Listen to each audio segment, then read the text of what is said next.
El Campeonato Mundial de la Fórmula 1 empezó en 1950 y ha tenido grandes premios en los 5 continentes. Aún así, le tomó tiempo realizar carreras en Europa del Este. En 1986 lograron realizar el primer Gran Premio detrás de la cortina de hierro, en Hungaroring, celebrándose el Gran Premio de Hungría. Pero eso no quiere decir que en el lado oriental de Europa no le importara la Fórmula 1. Es más, en esa zona se creó un campeonato nacional. Hoy hablaré de la Fórmula 1 soviética. Todo esto empezó el 15 de octubre de 1956, cuando el Automóvil Club Central de la Unión Soviética se unió a la Federación Internacional del Automóvil, la FIA, con lo cual podían organizar campeonatos en su país. Una delegación soviética visitó el Gran Premio de Gran Bretaña de 1958, realizado en el circuito de Silverstone. De aquí surgió la idea de realizar campeonatos nacionales de monoplazas. Se hizo una escalera de 6 niveles. Esto sería así: Fórmula Junior, Fórmula 5, Fórmula 4, Fórmula 3, Fórmula 2 y la Fórmula 1. El tema que voy a hablar en este video. El reglamento de los coches se aniñaría a la Fórmula 1 internacional. La cilindrada del motor llegaba a los 2,5 litros. En la grilla predominaban los autos diseñados por Valery Shakperdov, el GA22 y el GM20, propulsados por el motor GAZ-21, que generaba 84 caballos de fuerza. Si comparamos con algunos Fórmula 1 occidentales de la época, los soviéticos perderían por goleada. El Cooper T51, con el que salió campeón del mundo Jack Brabham en 1959, tenía 239 caballos de fuerza, el Lotus 18, 240 y la Ferrari 241, 276. La Fórmula 1 soviética empezó en 1960 y su primera carrera fue el 28 de agosto en Nürburgring, de Leningrado. La victoria se la llevaría el piloto fabricante Shakperdov con su GA22 ante Mikhail Kovalev. La segunda y última fecha del año sería en Tallinn, Estonia. Ludwig Kirge recibió la bandera a cuadros en primera posición con el viejo Thomas, un auto fabricado en la flota de taxis de esa ciudad. Shakperdov resultó tercero en esa carrera y obtuvo el campeonato de la Fórmula 1 soviética. Ganó con una ventaja de 2 puntos sobre Kovalev, que también salió segundo en Tallinn. En 1961 y 1962, en vez de disputarse la Fórmula 1 soviética, se realizó una fórmula libre. Esto se debió a que el Mundial de Fórmula 1 redujo la capacidad de los motores de 2,5 litros a 1,5 litros. Esto generaba un problema, ya que el único motor que cumplía con las especificaciones era el Moskvich 407, que se estaba utilizando en la Fórmula Junior soviética. Y además había autos como el GA22 que quedarían retirados. En 1963, la Junior soviética limitó la capacidad de motores a 1 litro, como la categoría internacional. Con esto, la Fórmula 1 soviética regresó ese año, ahora sí con la reglamentación de motores de 1,5 litros, y participarían con los motores Moskvich.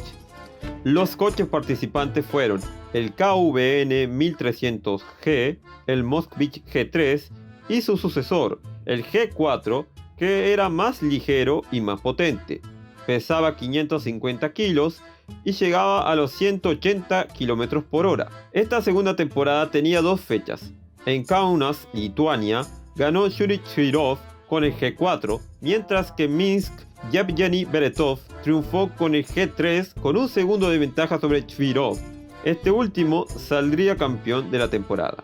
En 1964, la Fórmula 2 soviética se fusionó con la Fórmula 1 soviética, debido a la poca cantidad de participantes. Aparecería en escena el Melkus 63. Eran autos comprados en la Alemania democrática y tenían una cilindrada de 191 centímetros cúbicos. Con ese modelo, Georgi Surguyev ganó las 2 carreras en Kaunas y Leningrado, llevándose el título.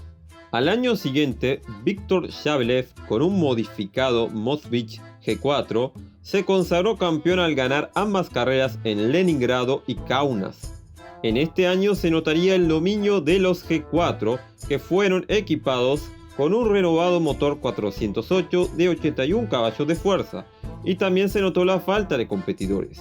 En 1966 se realizaron carreras dobles en Leningrado y Kaunas, ampliando el calendario a 4 fechas. Además, nuevamente se alinearon al nuevo reglamento del Mundial de la Fórmula 1. Los que cumplían con esas condiciones eran los motores GAZ-21 que competían anteriormente en la Fórmula 5 soviética. A pesar de quedar como coches de Fórmula 2 soviética, compitieron 3 Moskvich antiguos en la máxima categoría. Vladimir Bubnov, con el G4A de 81 caballos, salió campeón con 85 puntos, sin ganar ni una sola carrera. Acumuló 3 segundos lugares y un tercero. El subcampeón fue Vladimir Gurjevtsev, quien ganó las 2 carreras en Leningrado y fue segundo en la segunda manga en Kaunas. Pero en la primera no pudo completar la carrera, quedando 13 puntos de Bubnov, mientras que Shabelev quedó en tercer lugar con su G4M, propulsado por un motor 412 experimental de 92 caballos. Logró ganar ambas carreras en Kaunas, pero abandonó las 2 carreras en Leningrado por problemas en la transmisión. En 1967, Moskvich decidió focalizarse en el rally, dejando de lado la Fórmula 1 soviética. Se corrió solamente en Leningrado y Evgeny Pavlov salió campeón con una victoria en la primera manga. Los 3 mejores pilotos estaban en coches caseros propulsados por el viejo motor GAZ-21, mientras que el segundo y tercer puesto pilotaron autos GA-22M, que tenían 9 años de vida y estaban ligeramente actualizados. Después de un parate en 1968, la Fórmula 1 soviética regresó en el 69 con un cambio relevante.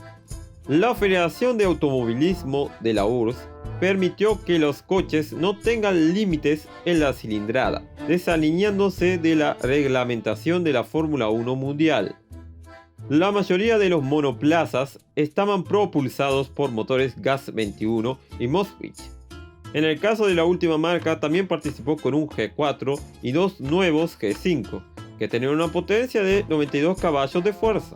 Acá haré un paréntesis para hablar del G5, considerado junto con el motor GD1 como los proyectos más serios para entrar a la Fórmula 1 mundial de parte de la Unión Soviética. Para eso nos vamos a remontar a 1965. Por un lado, el motor GD1 era un V8 de 1,5 litros que generaba 200 caballos en el banco de pruebas y 168 en las pruebas en pista. Tomaron como base unos motores de 2 cilindros de 4 tiempos de una moto de carreras, la Vostok C360 de 350 centímetros cúbicos. Aún con margen de mejora, no estaba lejos de los motores de Fórmula 1 de la época. El Coventry Climax FWMV generaba 185 caballos de fuerza, la Ferrari 205B 210 y el BRM P56 220.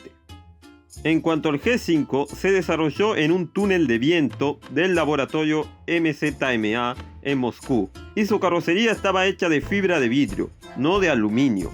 Pesaba 550 kilos, más pesado que por ejemplo el Lotus 33 que pesaba 451 kilos o la Ferrari 158 que pesaba 468 kilos.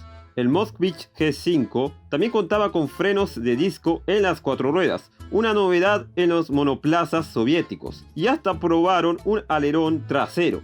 Se llegó a realizar pruebas con un G5 modificado para adaptar el motor GD1. Pero el proyecto se vino abajo por recortes de presupuesto del gobierno soviético. Además, los equipos occidentales recibieron con animosidad la posibilidad de una presencia de un equipo soviético. En la grilla de la Fórmula 1 soviética también había otra novedad. Aparecieron 2 coches deportivos, 2 SIL 112S con motores de 6 y 7 litros. Como se había acabado el campeonato soviético de autos deportivos en 1967, la Fórmula 1 soviética cambió las reglas para incluir a estos autos y a estos motores. Pero a pesar de ser más potentes que los monoplazas, perdían bastante tiempo en las curvas, quedando bastante atrás. El campeón de la temporada sería Vadim Radzivsky con el G5, a pesar de no ganar ninguna carrera. Se subió al podio en las 4 fechas y obtuvo 24 puntos. Solo aventajó por uno a Madis Laif, ganador de 2 carreras con el Estonia 14. Estaba claro que los autos de esta categoría eran más lentos que los autos de la Fórmula 1 mundial. Pero en 1970 la Unión Soviética quedaría aún más retratada. Yuri Andreev ganó la primera y única fecha en Minsk con un Fórmula 3 de 5 años de antigüedad. El chasis era de la marca italiana De Santis, mientras que el motor era un Ford Cosworth. Pesaba 360 kilos y tenía 95 caballos de fuerza, y con esto logró llevarse el título. Este hecho no le cayó nada bien a los organizadores y tomaron la decisión de fijar impuestos altos a la inscripción de coches extranjeros, para evitar otra derrota de los coches soviéticos ante los occidentales. En 1971 se disputaron 3 rondas en Minsk, Riga y Tallinn. Como novedad apareció otro proyecto que originalmente estaba para entrar en la Fórmula 1 mundial, el Caddy 8. Contó con 2 motores, un Gas 21 de 3,2 litros que entregaba 160 caballos de fuerza y un V8 de 2 litros que desarrollaba 340 caballos. Este modelo compitió tanto en récord de velocidad como en la Fórmula 1 soviética, aunque no logró grandes resultados. Madis Laif se impuso en Minsk y Tallinn con su Estonia 14 con motor Volga, coronándose campeón de la categoría. Al año siguiente, los coches de la Fórmula 1 soviética regresaron al límite de cilindrada de 3 litros, aunque en temporadas anteriores no compitieron coches superior a dicha cantidad. Para entonces aumentaba la cantidad de autos Estonia 16M, que eran chasis de Fórmula 2 soviética, y estaban propulsados con motores Moskvich 412, por lo que la línea entre la Fórmula 1 soviética y la Fórmula 2 era más fina. El campeón sería Yuri Terenetsky, que ganó 2 carreras con su Moskvich G5, con un motor mejorado a 1840 centímetros cúbicos, lo que aumentó la potencia a 124 caballos. En 1973 se fusionaron otra vez la Fórmula 2 y la Fórmula 1, aumentando el parque automotor significativamente. En la grilla se encontraba una copia del Lotus 72, el Madi 01. Fue diseñado por Stanislas Guest-de-Calve en el Instituto de Automóviles y Carreteras de Moscú. Estaba inspirado en el Lotus 72 en cuanto al diseño. Tenía una nariz afilada, o sea en forma de cuña, y los radiadores estaban en los costados del coche. Sin embargo, su motor gas V6 de 3 litros generaba 125 caballos de fuerza y pesaba 128 kilos, mientras que el Lotus 72 pesaba 540 kilos y su Ford Cosworth DFV daba una potencia de 440 caballos, una diferencia abismal. Guest-de-Calve, que también ejerció como piloto, ganó carreras en series nacionales con el Madi, sin embargo no en Fórmula 1 soviética. La temporada sería otro dominio del G5. Nikolai Kazakov ganó en Tallinn y llegó tercero en Borovaya para salir campeón de la Fórmula 1 soviética. Henry Sarm, quien ganó en Borovaya con su Estonia 16M, salió subcampeón del torneo. Para 1974 se disputaron 2 dobles fechas en Tallinn y Riga. La mayoría de los pilotos pilotaron Estonias 16M con motores Moskvich 412. El ganador del campeonato sería el estonio Sarm, con 3 triunfos con el Estonia 16C. En 1975, Kiev reemplazó a Tallinn. Kurant Diguache salió campeón contra Sarm. Por otro lado, el G5M de Yuri Terenetsky sufrió problemas con el motor, lo que le privó de luchar por puestos altos. Y llegamos a la última temporada, 1976. Ya varios pilotos se habían pasado a la Fórmula Vostok. El último campeón fue Vladimir Grekov al ganar la doble fecha en Riga y la primera manga en Tallinn. Así fue como se terminó la historia de la Fórmula 1 soviética.